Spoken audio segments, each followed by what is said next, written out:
So మన client అయితే తణుకు నుంచి వచ్చారు. ఆఫ్టర్ 7 మంత్స్ తర్వాత హెయిర్ ఎక్స్టెన్షన్ సర్వీస్ కోసం. సో చూస్తున్నారా, స్కాల్ప్ అంతా కూడా చాలా నీట్‌గా కోంబింగ్ అనేది చేసుకున్నారు. బట్ ఈ ఒక్క దిక్కున మట్టికి చిక్ అనేది పడిపోయింది. బికాస్ జస్ట్ పైన దువ్వారంట. ఎక్కువ టిప్స్ ఊడిపోతాయి ఏంటనేది భయపడి. బట్ వన్ థింగ్ అండి, మీకు టిప్స్ ఊడినా కూడా స్కాల్ప్‌కి టచ్ చేసి కోంబింగ్ అనేది చేసుకోవడం వల్ల చాలా హెల్తీగా ఉంటుంది. హెయిర్ అనేది చాలా మెయింటెనెన్స్ బాగుంటుంది. అండ్ ఇన్ని మంత్స్ అయితే హెయిర్ ఎక్స్టెన్షన్‌కి సర్వీసింగ్ అనేది కాదండి. ఓన్లీ జస్ట్ 4 to 5 మంత్స్కి మీకు చిక్కు పడట్లేదు, టిప్స్ అనేది చాలా నీట్గా ఉన్నాయంటే 6 మంత్స్ వరకు కూడా ఉంచుకోవచ్చు. బికాస్ చాలామంది క్లయింట్స్ ఉన్నారు కాబట్టి యాజ్ ఎక్స్పీరియన్స్ తోటి నేను చెప్తున్నాను. బట్ మీరు ఏ మెథడ్లో హెయిర్ ఎక్స్టెన్షన్ చేయించుకున్నా, ఎంత లాంగ్ చేయించుకున్నా కూడా స్కాల్ప్కి టచ్ చేసి కోంబింగ్ అనేది చేసుకొని అండ్ క్లయింట్ ఎలా ఎక్స్పీరియన్స్ అయ్యారో కూడా మీరు కూడా వినండి ఒకసారి.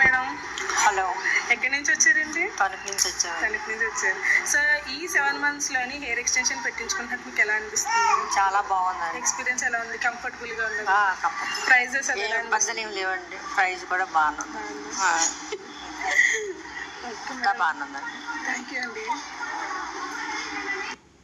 ఇంటికంటే ఇప్పుడు బాగుందని వేసి అనుకుంటున్నాను. హ్యాపీయా మేడం? హ్యాపీ అండి.